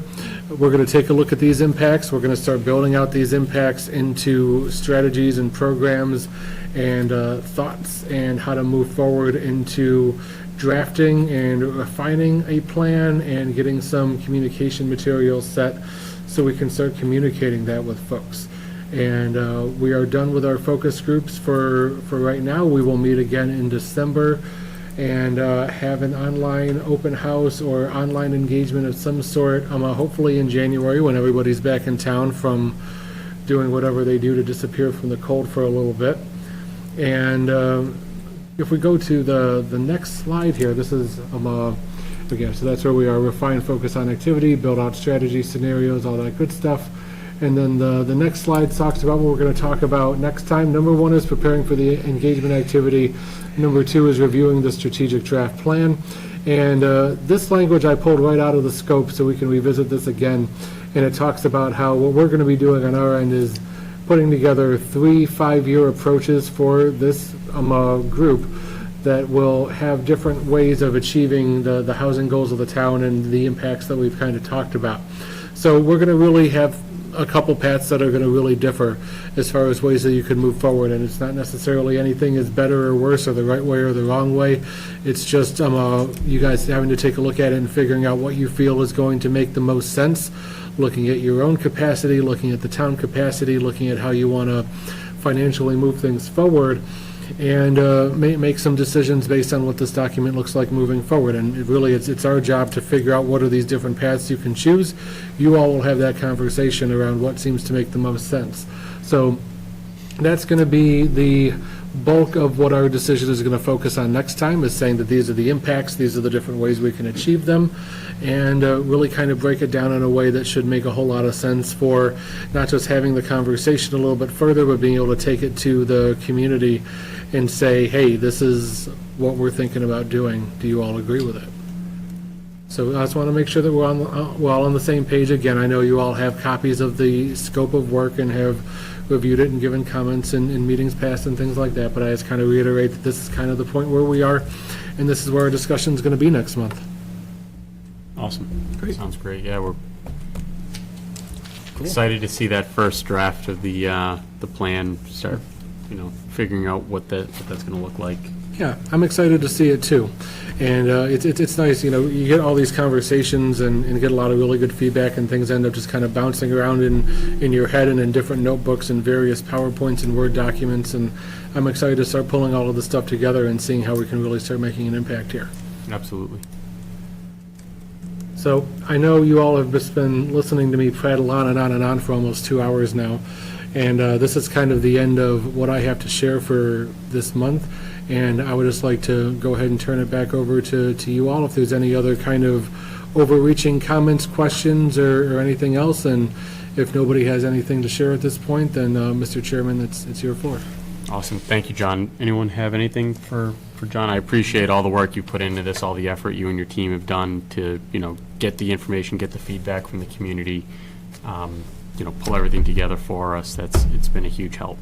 And we appreciate all the work that you guys have done as well. It's a very proactive group, it's a very smart group, a very pragmatic group, and that goes a really long way in trying to make sure that we stay on focus and get this wrapped up in a timely manner, because I know it's important to get this moving forward for you guys.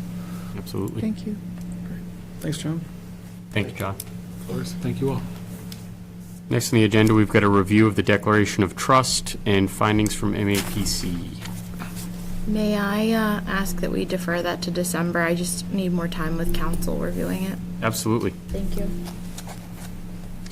So speaking of December, our first Wednesday in December will be, calendar, December 6th. December 6th, 6 p.m. still work for everybody? Yes. I'm a tentative on this one. Okay. I've got a personal matter that I'm going to take care of. While we're on the subject, is in general the first Wednesday of the month working for people? Yes. Yeah. Yeah. I know it gets hard. You and I will have problems come budget season, but with Wednesdays, but for now. Yeah. Okay. With that being said, I just want to book this room for the first one. I booked through December, but if it's okay with the committee, I'd want to book January and February now, because this room does become a hot commodity for boards and committees. That's fine. But the only question I have to that end is the first Wednesday of the month in January is the 3rd. So I know Town Hall will be closed on January 1st. I'm back in the office on the 2nd, and the 3rd is not a problem for me, but is there anybody that is still traveling that will run into a conundrum with that date? Should we move it to the 10th, or does it make it easier, given the holiday? The 10th, Jason and I will have a planning board. Oh, Okay. Yeah, Gotcha. that works on my end. So January 3rd will keep Yep. the first Wednesday, Okay. and then February 7th would be the first day of the first Wednesday of February. At a minimum, I'll get those two booked, if that's okay with everybody. And yes. are people happy with the calendar invite that we've been doing to have that? Yes, it's very helpful for me. Yep. Yeah, That's okay. great. So I'll get those out to everybody tomorrow. Awesome. Thank you.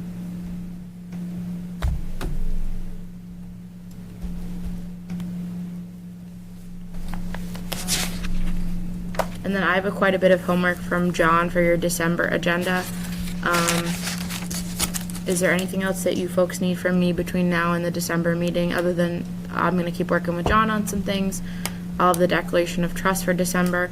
Are you okay as a committee with me putting everything John's provided so far in public meetings on the website and just doing that refresh in the next week or two? Yeah, I think that would be, Yeah, the presentations, I think, would make sense, yeah. Yeah. Yeah, that's what you're doing, yeah. Presentations, yeah.